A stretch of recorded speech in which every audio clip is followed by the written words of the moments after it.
So now जो कारो का इंट्रोडक्शन मैंने दिया था से पहले वाले लेक्चर में, उसको हम एक बार let's read it from the notes. So I request everyone to take out the notes. जो हमारी बुक है उसको निकालो बाहर एंड फिर चैप्टर नंबर 4 को शुरू करते हैं.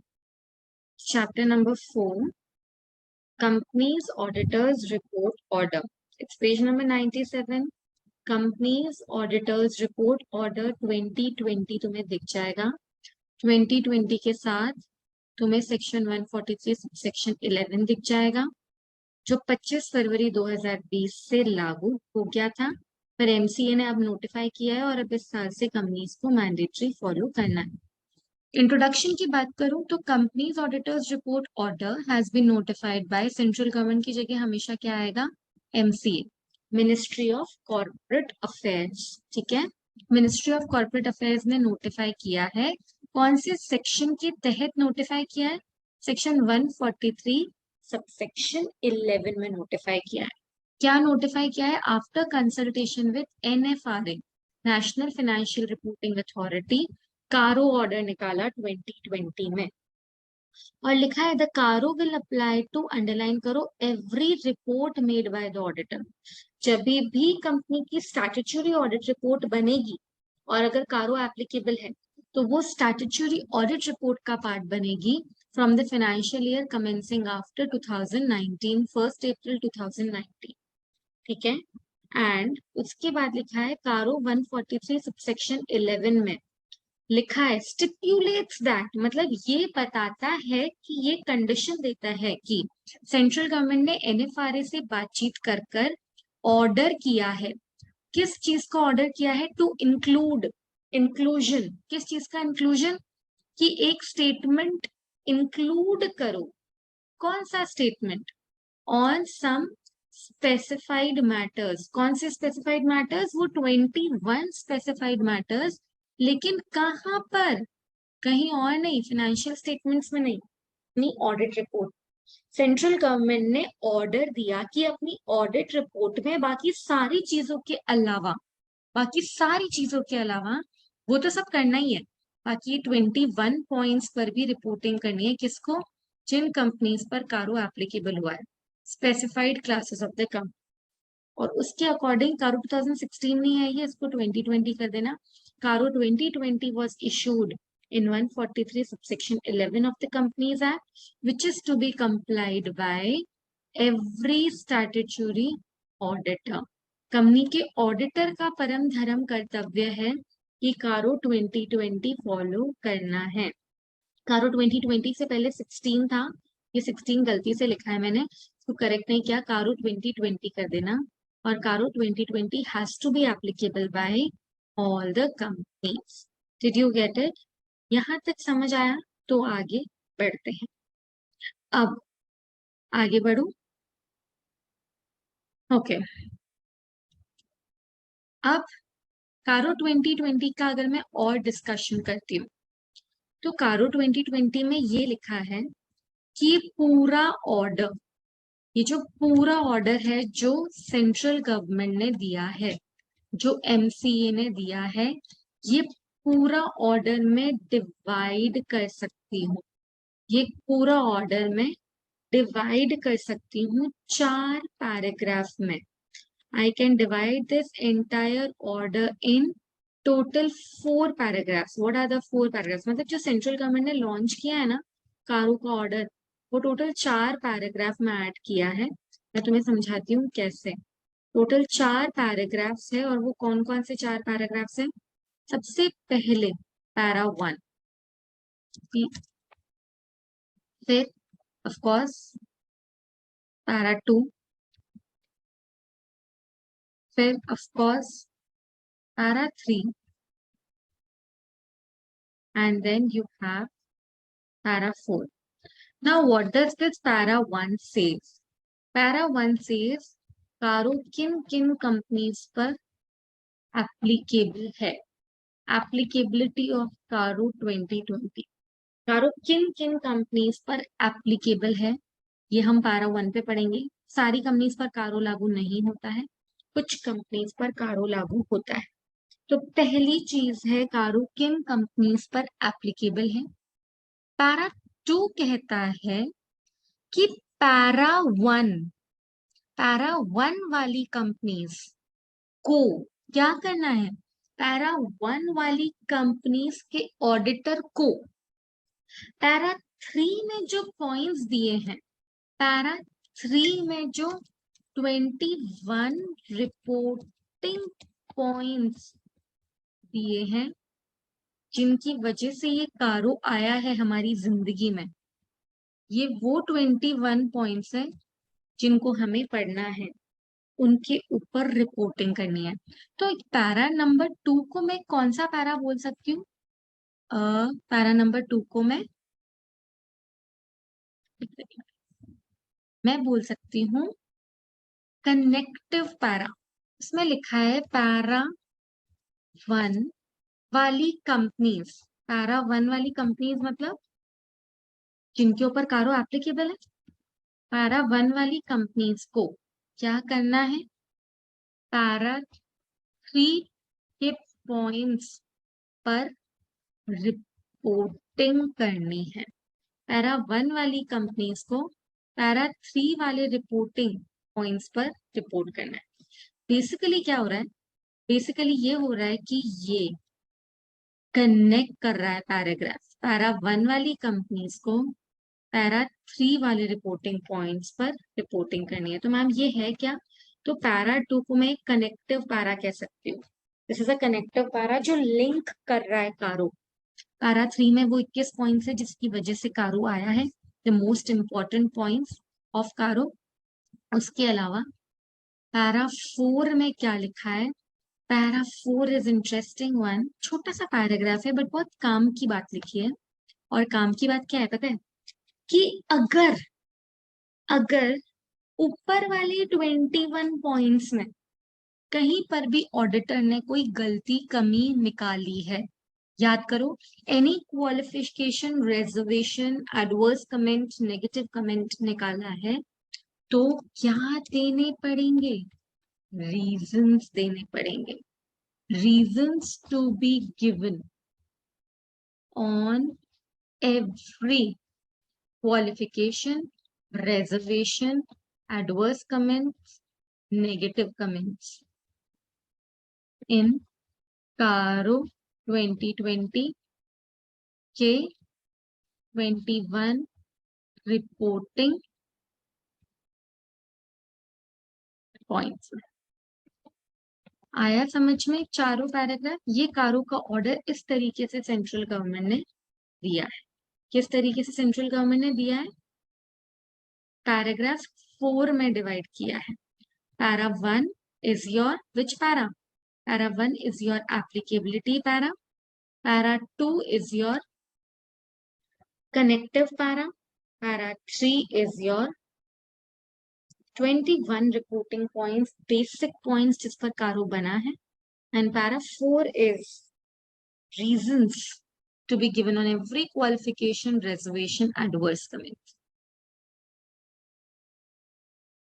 आया समझ में? ये कारो का इंट्रोडक्शन मेरे एंड से कंप्लीट हुआ है। Now we will step by step study all the paras. ये कारो किन किन कंपनीज पर एप्लीकेबल है। सबसे पहले हम कर लेते हैं एप्लीकेबिलिटी पैरा। तो एप्लीकेबिलिटी पैरा में क्या लिखा है, अच्छे से सुनिएगा, ठीक है। लिखा है कि कारो इज एप्लीकेबल ऑन, क्या लिखा है, CARO is applicable on all companies, सभी कंपनियों पर कारो एप्लीकेबल है। फिर मैम ये पॉइंट डाला ही क्यों, सभी पर एप्लीकेबल करना था तो लिखा है आगे कि वैसे तो कारो सभी कंपनियों पर एप्लीकेबल है, लेकिन कुछ एक्सेप्शंस भी है। लिखा है there are some exceptions. Caro is applicable on all companies. वैसे तो सारी कंपनीज पर कारो एप्लीकेबल है, ये मैंने क्या शुरू किया है गाइस, मैंने para 1 which is your applicability para शुरू किया है। तो लिखा है कारो इज एप्लीकेबल वैसे तो ऑन ऑल कंपनीज, ठीक है, but there are some exceptions. But मतलब ऑल कंपनीज में तुम्हें पता है इंक्लूडिंग फॉरेन कंपनी भी लिख दिया कि फॉरेन कंपनी पर भी कारो एप्लीकेबल है, बट आगे लिख दिया है एक्सेप्ट। तुम वो हीरोइन जानते हो बिपाशा बसु, तो एक्सेप्ट बिपाशा बसु का छोटा नाम BIP CARO is applicable on all companies except Bipasha Basu BIPS. क्या है ये बिपाशा बसु? तो बी का मतलब होता है, बी का मतलब है banking company, insurance company, private company, section 8 company. उसके अलावा दो कंपनी और है। CARO is not applicable on OPC as well as small companies. CARO is not applicable का मतलब क्या होता है गाइस? मतलब उस कंपनी के ऑडिटर को, उस कंपनी के ऑडिटर को कारो के ऊपर रिपोर्ट करने की जरूरत नहीं है।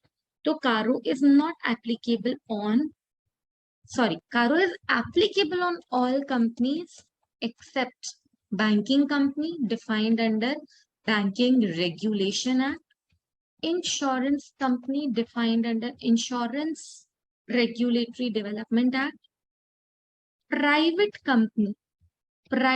company which लिखा है which satisfy all three conditions, which satisfy all three conditions। उन conditions के बारे में पढ़ाई करना बाकी है अभी तक, कौन सी conditions है अभी सिखाऊंगी। और last is your section 8 company.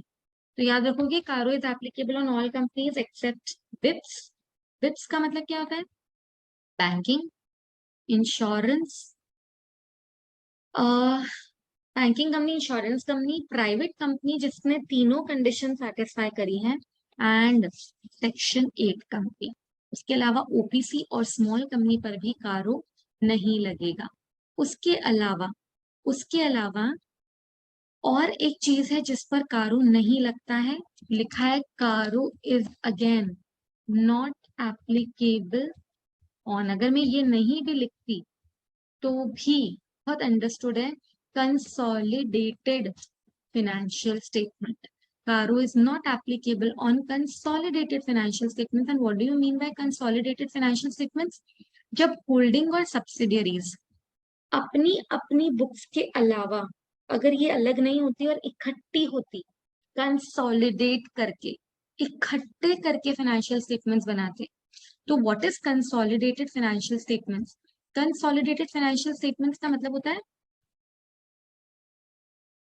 Holding और सब्सिडियरी का मिक्सचर, होल्डिंग और सब्सिडियरी का mixture.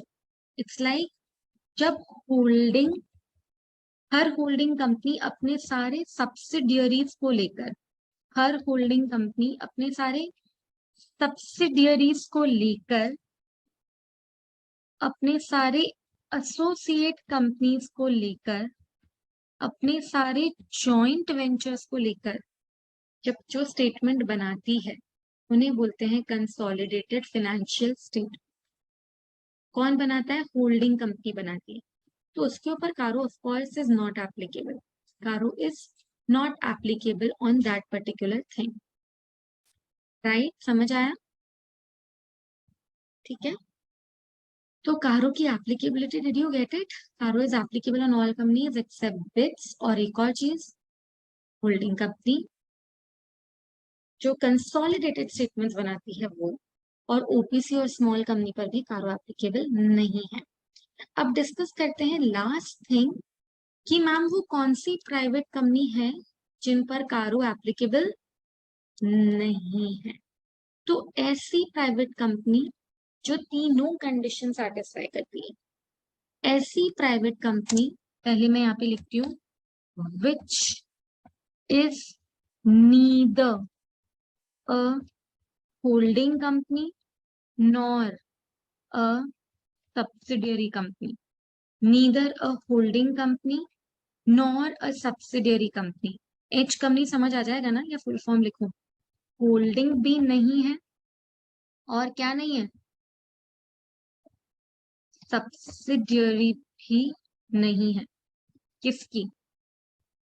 Of a public company.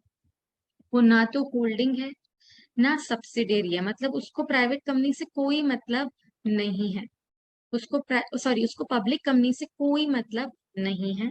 ऐसी प्राइवेट कंपनियां जिसको पब्लिक कंपनी के ना तो वो होल्डिंग है ना सब्सिडियरी है, और जो ये तीनों कंडीशन सेटिस्फाई करती है, उन कंपनीज पर कारो इज नॉट एप्लीकेबल। उन कंपनीज पर कारो इज नॉट एप्लीकेबल। तो कौन सी है वो तीन कंडीशंस, उसके बारे में पढ़ते हैं। तो पहली कंडीशन, फर्स्ट कंडीशन में लिखा है एससी, सुनिए आप प्लीज, हाँ सुनना guys, listen very carefully. SC private company जो होल्डिंग सब्सिडरी नहीं है पब्लिक, ना तो उसके पापा होल्डिंग है पब्लिक कंपनी है, ना उसका बेटा सब्सिडियरी पब्लिक कंपनी है, एकदम प्योर प्राइवेट कंपनी जो तीनों कंडीशन सेटिस्फाई करती है, तीनों कंडीशन, उनको कारो फॉलो करने की जरूरत नहीं है। पहली कंडीशन, जिनका पेड अप कैपिटल, जिनका paid up capital plus reserve and surplus, जिनका paid up capital and reserve and surplus किससे ज्यादा नहीं है, 1 करोड़ से ज्यादा नहीं है। मतलब लिमिट क्या है? इट्स लाइक अगर बराबर 1 करोड़ है तो कारो एप्लीकेबल हो जाएगा, बराबर 1 करोड़ नहीं। तो paid up capital, reserve and surplus, अभी अमाउंट बताती हूँ। एक कंडीशन है paid up capital, reserve and surplus की। सेकंड कंडीशन है आउटस्टैंडिंग बोरोइंग्स की, आउटस्टैंडिंग बोरोइंग्स की। अगर कंपनी की आउटस्टैंडिंग बोरोइंग्स है, जो आउटस्टैंडिंग बोरोइंग्स है किससे ली हुई, तो लिखा है किससे ली हुई, फ्रॉम एनी बैंक और फाइनेंशियल इंस्टीट्यूशन। अगर कंपनी की आउटस्टैंडिंग बोरोइंग किसी बैंक और फाइनेंशियल इंस्टीट्यूशन से 1 करोड़ से कम है, एंड थर्ड कंडीशन, अगर कंपनी का total revenue, total revenue, what is total revenue, sales as per schedule 3 of the companies act, continuing discontinuing operation सब मिलाकर 10 करोड़ से कम है, तो कारो एप्लीकेबल नहीं है। अगर ये तीनों कंडीशन, अगर ये तीनों कंडीशन सेटिस्फाई होती है तो कारो एप्लीकेबल नहीं है। क्या है वो तीनों कंडीशंस? ऐसी प्राइवेट कंपनी, ऐसी प्राइवेट कंपनी जो तीनों क्राइटेरिया सेटिस्फाई करती है। क्या है वो तीनों criteria? Paid up capital, reserve and surplus, 1 crore, 1 crore, 10 crore. Repeat कर रही हूँ, मैंने यहाँ पर ये इसीलिए बनाया है ताकि मैं यहाँ पे एक लाइन ड्रॉ कर सकूं।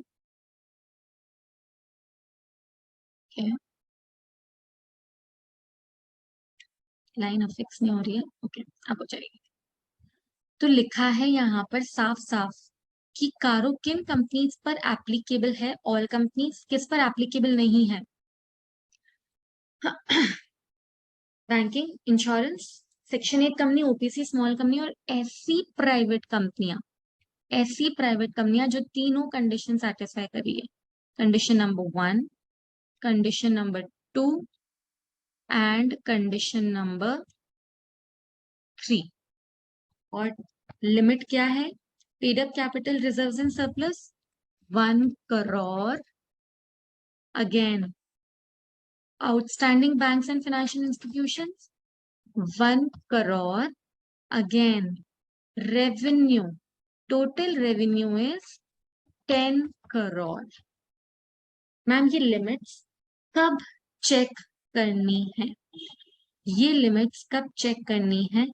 तो लिखा है ऑफ कोर्स जिस साल कारू एप्लीकेबल हो रहा है उसके एंड में। तो अगर कंपनी का पेड अप कैपिटल और free reserve as on last day 31 March of current year check करेंगे।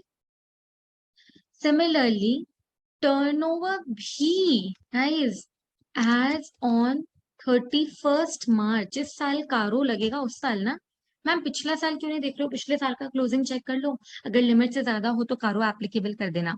ऐसा नहीं है, जिस साल कारो में रिपोर्टिंग करनी है उसी साल चेक करना पड़ेगा कि इस पूरे साल में क्या paid up capital reserves and surplus 1 crore से ज्यादा पहुंचे, टोटल रेवेन्यू 10 करोड़ से ज्यादा पहुंचे। एंड आउटस्टैंडिंग बोरोइंग्स के लिए बहुत इंटरेस्टिंग चीज लिखी है, लिखा है eight any point of time, at any point of time during current year, at any point of time during current year, पूरे साल में एक दिन के लिए भी अगर लिमिट एक्सीड हो गई, पूरे साल में एक दिन के लिए भी लिमिट एक्सीड हो गई, किससे? 1 करोड़ से, तो कारो एप्लीकेबल हो जाएगा।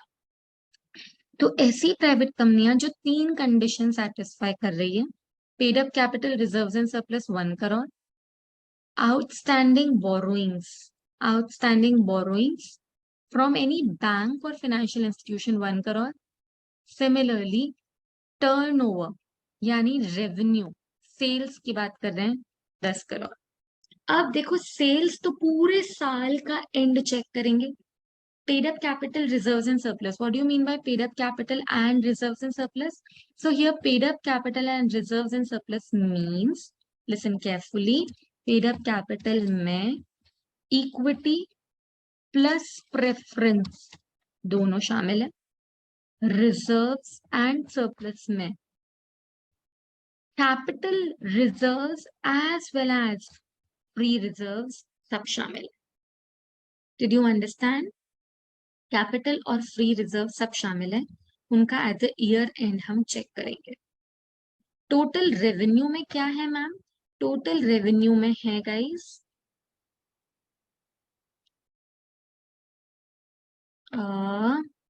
ओके एडमिट कर दिया मैंने।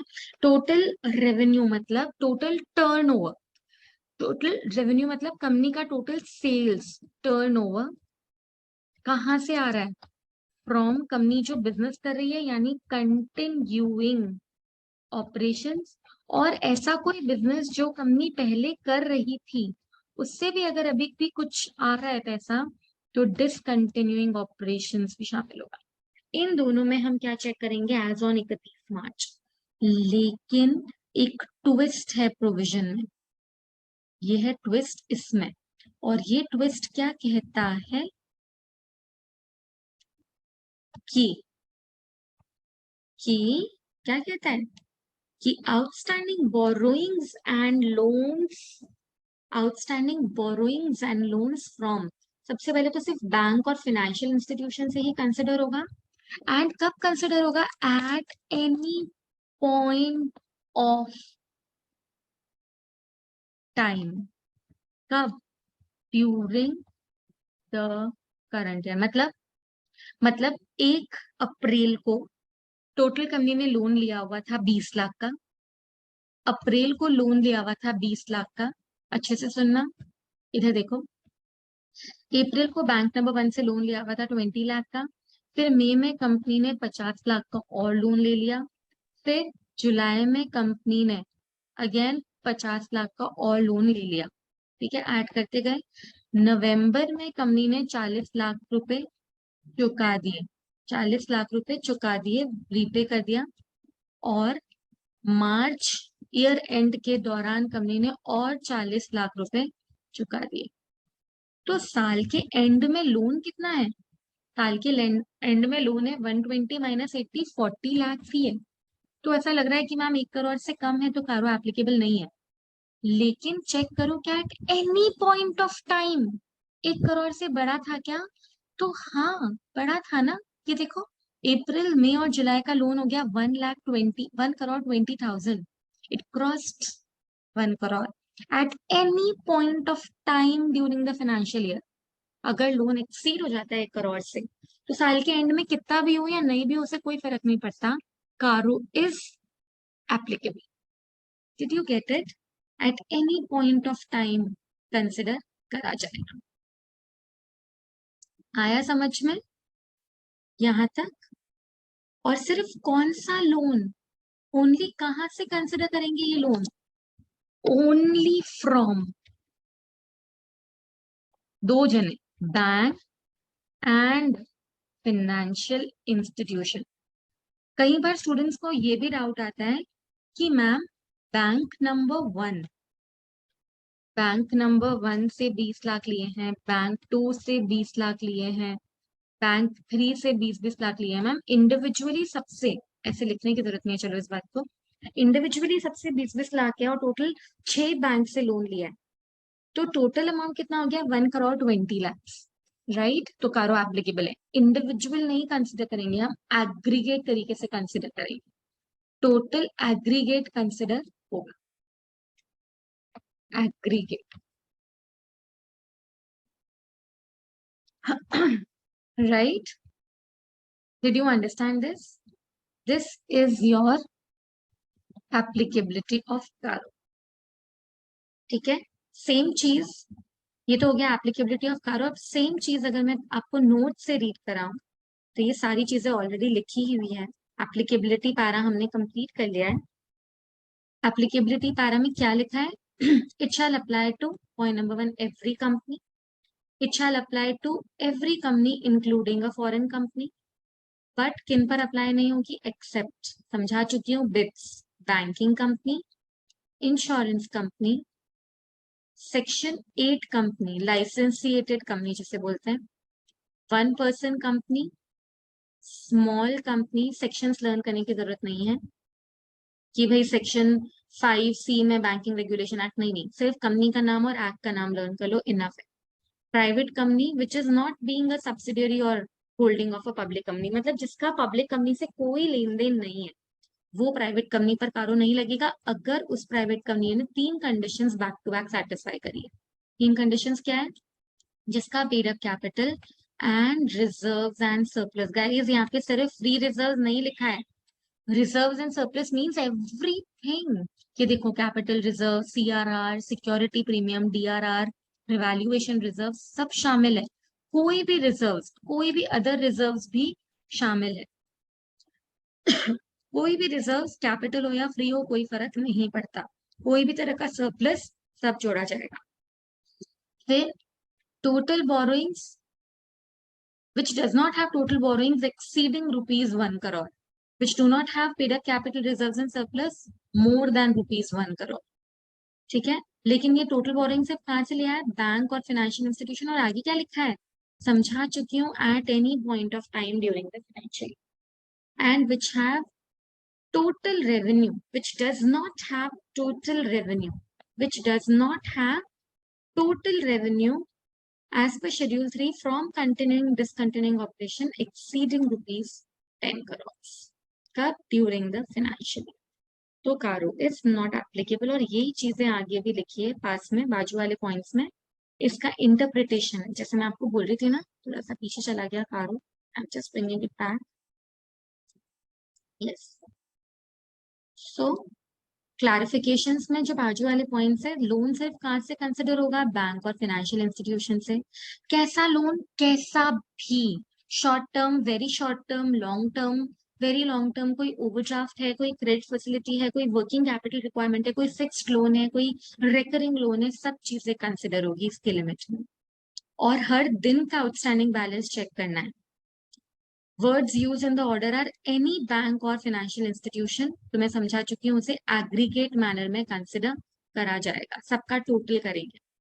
कैपिटल और रिजर्व्स, फ्री रिजर्व्स का मतलब मैं ऑलरेडी आपको समझा चुकी हूँ। रेवेन्यू का मतलब मैं आपको ऑलरेडी समझा चुकी हूँ, ठीक है। तो क्या ये समझ आया? क्वेश्चन आता है कि मैम बराबर 1 करोड़ है तो क्या करेंगे? बराबर 1 करोड़ है तो कारो, इसमें मैं शायद ये लिखना भूल गई थी, आपके लिए मैं वापस खोल देती हूँ साइड बोर्ड को। ये मार्क हमने नहीं लगाया था ना, तो मार्क कैसा लगेगा गाइस? तीनों सिचुएशंस में मार्क लगेगा आपका कैसा, बताओ? ये वाला नॉट एप्लीकेबिलिटी में, सपोज जस्ट सेकेंड, ये मैंने टेक्स्ट बॉक्स इधर इंट्रोड्यूस किया है।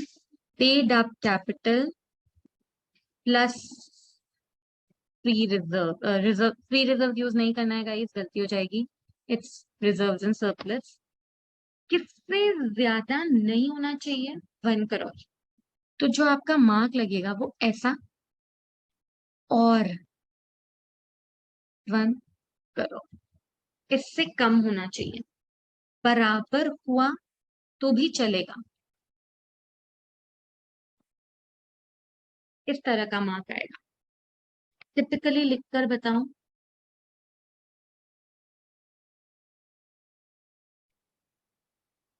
This is the sign.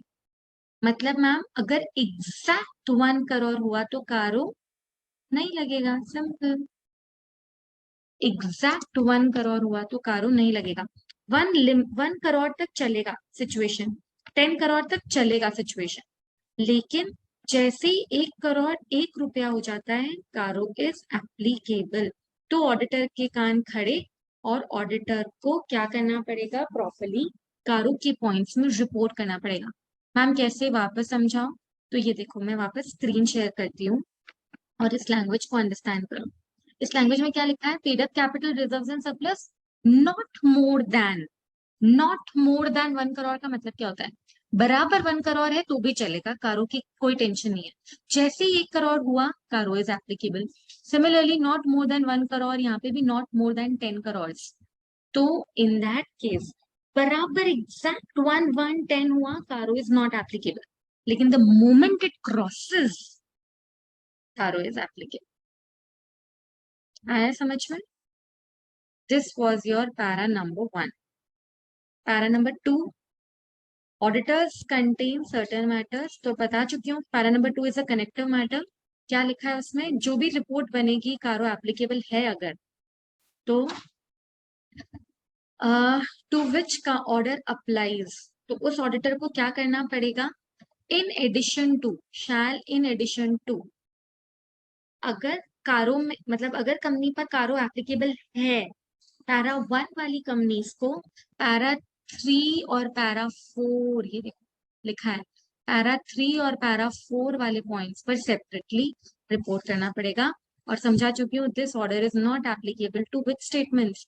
Consolidated financial statements. किसी भी कंसोलिडेटेड फाइनेंशियल स्टेटमेंट्स पर कारो एप्लीकेबल नहीं है। समझ आया? कंसोलिडेटेड मतलब वो फाइनेंशियल स्टेटमेंट्स है ही नहीं, वो दो कंपनीज के टोटल फाइनेंशियल स्टेटमेंट्स है, उस पर कारो नहीं लगेगा। कारो हर कंपनी टू कंपनी लगता है, कंपनी के मिक्सचर नहीं। ऐसा नहीं हो सकता है कि होल्डिंग पर इंडिविजुअली तो कारो लग नहीं रहा, सब्सिडियरी के इंडिविजुअली पर कारो लग नहीं रहा, लेकिन मैम इन दोनों को मिक्स करा तो पता चला कि लग रहा है, तो दोनों को मिक्स करना ही नहीं है। CARO is applicable company to company, not a mixture. Then you have para 3 points, जो हम कल क्लास में शुरू करेंगे। पैरा 3 के बाद मैं आपको बोल रही थी ना, पैरा 4 आपको दिख जाएगा। पैरा 4 वाला पॉइंट, ये देखो, ये लास्ट में है para 4, here it is. Para 4, ये fourth point is your reasons. अगर ऑडिटर ने, अगर ऑडिटर ने कहीं पर भी ऑडिट रिपोर्ट में, अगर इन ऑडिटर्स रिपोर्ट ऑडिटर ने ऊपर पैरा 3 वाले पॉइंट्स में, पैराग्राफ 3 वाले पॉइंट्स में कहीं पर भी अनफेवरेबल क्वालिफाइड ओपिनियन लिखा है, कुछ गलतियां निकाली है, तो क्या देना पड़ेगा? बेसिस। बेसिस को अंडरलाइन करके क्या लिख सकते हो? रीजन। सिमिलरली जहां पर भी ऑडिटर कहीं ओपिनियन नहीं दे पाया, ओपिनियन एक्सप्रेस नहीं कर पाया, वो किसी पॉइंट पर रिपोर्ट नहीं कर पा रहा है, उसे नहीं पता चल रहा क्या रिपोर्ट करना है, तो क्यों उसको नहीं पता चल रहा? कि ऐसा क्या हो गया कि वो एविडेंस से सबूत इकट्ठे नहीं कर पा रहे। इस बात का क्या देना पड़ेगा उसको, रीजन देना पड़ेगा। अगर आप तारीफ करते हो तो आपको रीजन देने की जरूरत नहीं है, लेकिन अगर आप बुराई करते हो, कमियां निकालते हो, गलतियां निकालते हो, कुछ नहीं लिखते हो, एब्सेंट मार्क करते हो, तो क्यों ऐसा हुआ है उसका आपको क्या देना पड़ेगा, उसका आपको देना पड़ेगा रीजन। समझ आया यहाँ पे? This is reporting requirement of car.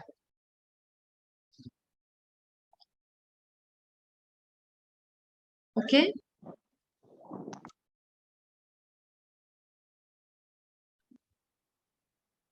अब एक क्वेश्चन,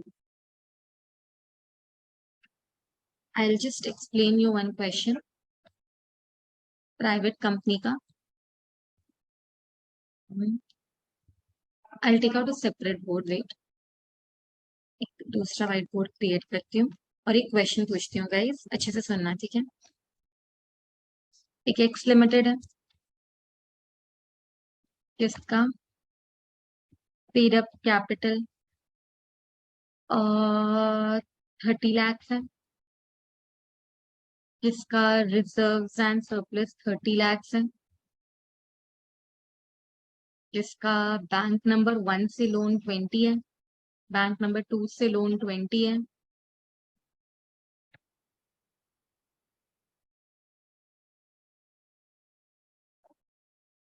फाइनेंशियल इंस्टीट्यूशन